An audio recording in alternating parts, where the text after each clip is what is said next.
budget girl, and I am a fairly productive person. I have to be able to juggle everything I do on YouTube and keeping a social life and trying to stay a little bit active and doing all the work that I do for my actual job. So while I am in no way anywhere close to perfect, I do have a couple of tricks that help me keep things done and kind of stay on top of things, which I thought I would share with you today. So here are 5 things that help me get stuff done. First of all, it's fairly obvious. A list. I know. You may or may not be a list maker, but my trick to a list is I write down every single inane thing that I could possibly do that day. And for some reason, it motivates me to have a giant list of just little baby things that I have to do. On this list, I don't have clean my bedroom. It says pick up bedroom clothes, clean bathroom, and sometimes I'll break that down even into clean sink, clean toilet, clean shower. I've got strip bed, pick up living room, eat lunch on here. Put away this one thing that's been sitting out all week. Pile laundry, put laundry in car. And every single time I get to tick off one of these little things, it feels really good. And it creates kind of a steamroller effect because I like seeing everything get sliced off. And so I love having a huge old list like this. I actually usually keep it on my phone, and then it's super fun to just like, yes, done with everything. And it actually tends to motivate me to do even more things as I see them as I'm going around the house, because I think I can add that to the list and then check it off, which may make you think that would be wasting time, but it's not, because I end up getting so much more done that way. Alrighty, number 2. Now this is a really fun thing that I like to do. Well, fun may be overstating it, but it is motivating. It's called the don't break the chain method. So if there is something that you hate to do, absolutely hate to do, and you have a calendar like this, so say it's dishes, or say you really need to remember to do something every single day and it just hasn't been happening for you. So what you do is you start giving yourself a cross whenever you do it that day. And after you do a couple of these, I don't even know how it works, but you won't want to break the chain, so you'll end up doing it. I don't know why it works. It just absolutely does. Now, I will warn you, don't do this with more than 2 things. You can have a chore one way and a chore the other, but if you try to multiply it more than that, you'll get overwhelmed, you'll break the chain, and then you'll give up on absolutely everything. So keep this to 1 or 2 items, but it can be really awesome if done well. I think the longest I kept a chain going without breaking was for 6 months once, and I about had a party and all my friends thought I was nuts, but it was awesome. Okay, number 3 is friend shaming or rewards. So sometimes you just don't want to adult. You're laying down, you're watching TV or Netflix or just doing nothing when you know you have to do things.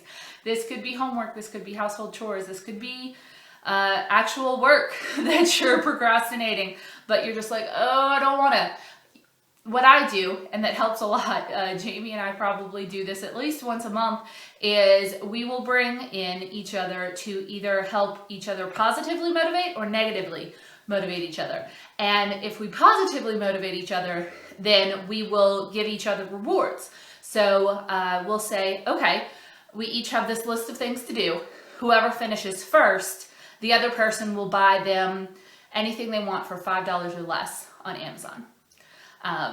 And that not only gets us to go to do our stuff, we get to go faster. And sometimes if we're both just really needing motivation, it'll be even just like, hey, I'll buy $5 worth of stuff for you on Amazon, you buy $5 worth of stuff for me on Amazon. Like, and it can be something simple as that. It can be something a little more complex, more expensive, less expensive. It doesn't matter, as long as you're reaching for a goal that you can lose out on. So we will give each other our lists and then say, okay, we're going to go do, and then we'll get back on chat and update each other as we finish our assignments. And so I'll say, I've finished 149. of my list of 10 things, what should I do next? And she'll throw out a number and be like, go do 4. And I'll be like, oh, I didn't want to do 4, but I'll go and do 4 because it's kind of displacing the responsibility. I have to do what she says. Now, negatively motivating each other is more simple, but I don't know if it's more or less motivating, but it works. And this works really well if only one person of 2 people have stuff to do. So if, say, Jamie's being super productive and I'm not, but I know I need to get a bunch of stuff done. I have to, there's no choice. I will log on and I say, hey, if I don't get X, Y, and Z finished by 10 p.m. tonight, I owe you $5. And I will literally owe her $5 if I don't get it done. Now, I don't know about you, but the thought of money, my hard-earned money, leaving me and going away because I wasn't responsible enough to do the things that I'm responsible for is extremely motivating.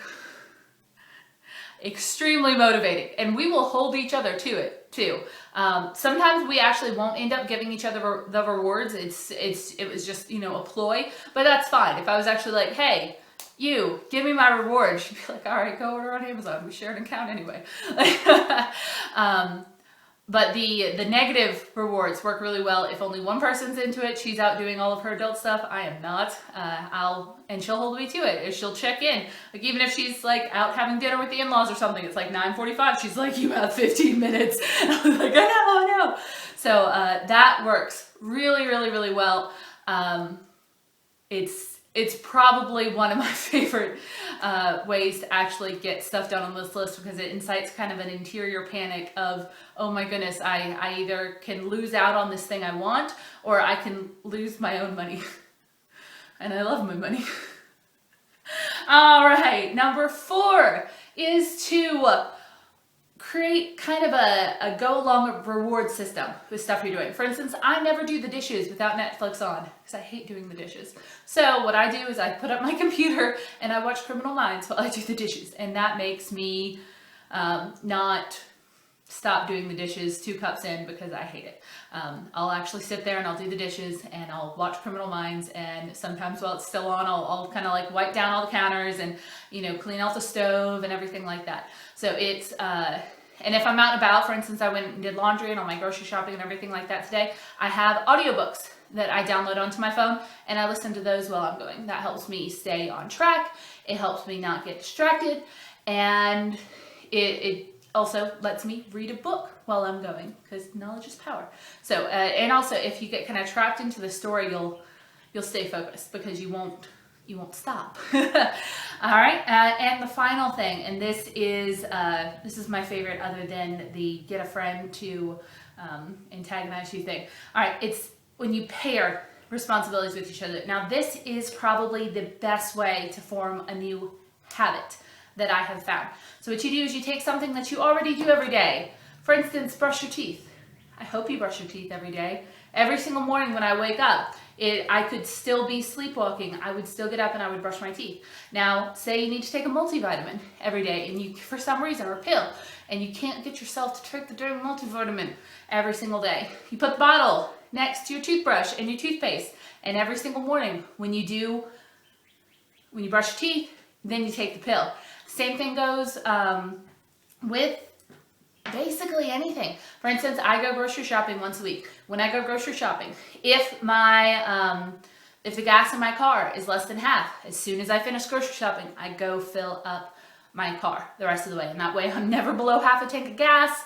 I never have to worry about stopping midweek to do that or run out of gas anywhere. And that has been the most effective thing ever. Because believe it or not, in high school, I would run out of gas all the time. And in college, this followed me into college. I would just procrastinate going to get gas. Not because I didn't have the money, just because it was not a chore I like to do. So now it's kind of set into motion. Every single time I go get groceries, I look at my gas gauge, and if it's at half or less, I go ahead and fill it all the rest of the way up. So if you pair something that you're already doing with something else, it just helps you smack in that habit.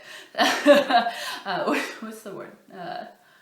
Click in the habit, click in faster. Yeah, That's the thing. Anyway, so those are my 5 ways that I get stuff done.